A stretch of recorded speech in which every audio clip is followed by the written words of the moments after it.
अस्सलाम वालेकुम नाजरीन, न्यूज़ टू यू के प्रोग्राम खबर से खबर तक में मैं हूं आपका मेज़बान फैसल हकीम।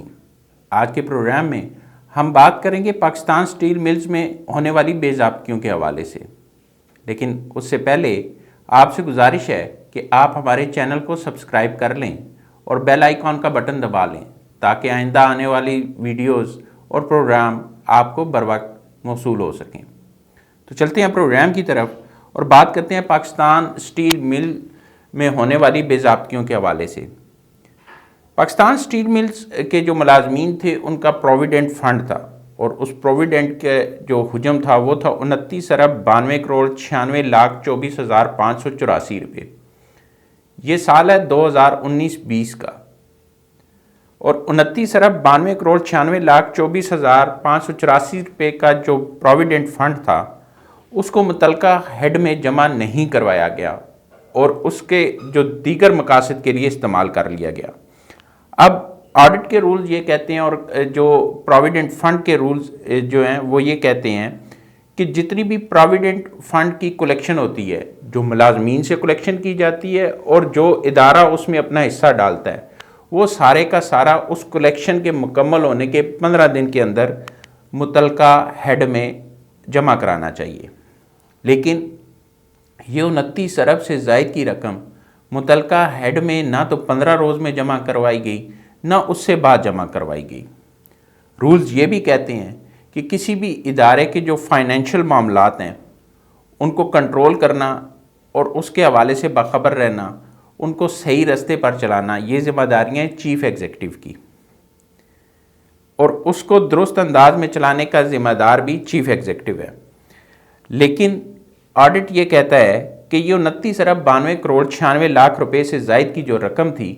ये प्रोविडेंट फंड की जो मुतलका हेड था उसमें जमा नहीं करवाई गई और इसकी जो वजह है वो इंटरनल कंट्रोल जो है वो मियार के मुताबिक नहीं था। यानी बराह रास्त एक सवालिया निशान है जो उस इदारे के फाइनेंशियल मैटर्स हैं उनके जो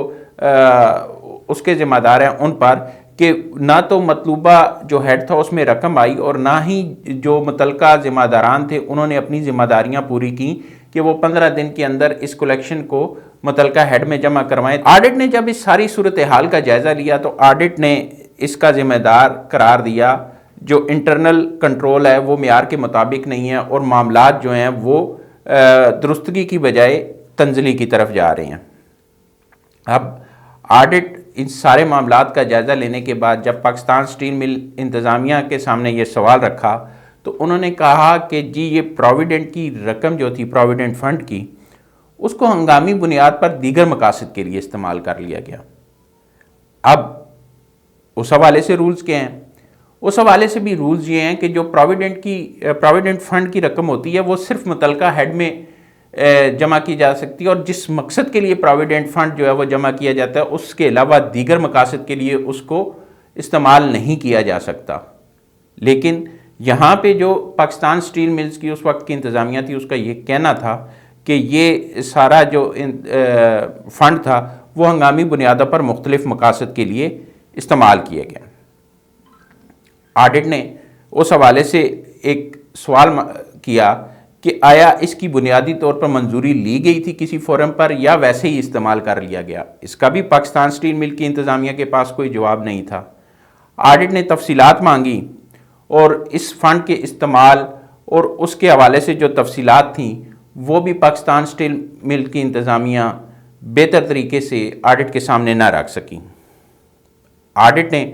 बोर्ड ऑफ डायरेक्टर्स के हवाले से सवाल किया तो उसका भी कोई जवाब नहीं मिला कि बोर्ड ऑफ डायरेक्टर्स ने क्या इसकी मंजूरी दी थी कि 29 अरब से ज़ायद की ये रकम जो है वो दीगर मकासद के लिए इस्तेमाल कर ली जाए। अब माली साल 2019-20 का ये मामला चलता रहा और 30 जून 2020 को ऑडिट ने दोबारा इस मामले की जो है वो छानबीन की और जो मुतलका इंतज़ामिया थी उससे सवालात किए, लेकिन कोई भी तसल्ली बख्श जवाब नहीं दिया जा सका। उसके बाद भी जब ऑडिट ने बार बार इस पर एतराज़ात किए तो इंतज़ामिया की तरफ से कोई जवाब नहीं आया। अब तक जो ये रकम है 39 अरब 92 करोड़ 96 लाख रुपए की, ये मसला हल तलब है और ये एक मिसाल है पाकिस्तान स्टील मिल्स में जो फाइनेंशियल मामला जिस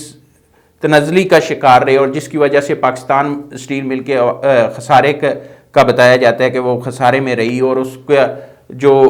मेयार था वो दिन ब दिन गिरता रहा। ये सिर्फ एक मिसाल है छोटी सी, जो उसके मुलाजमीन का प्रोविडेंट फंड था उसमें बेज़ाब्तियों की। ऐसी कई बेज़ाब्तियाँ जो हैं वो ऑडिट एतराज़ात जो हैं वो भरे पड़े हैं, और जो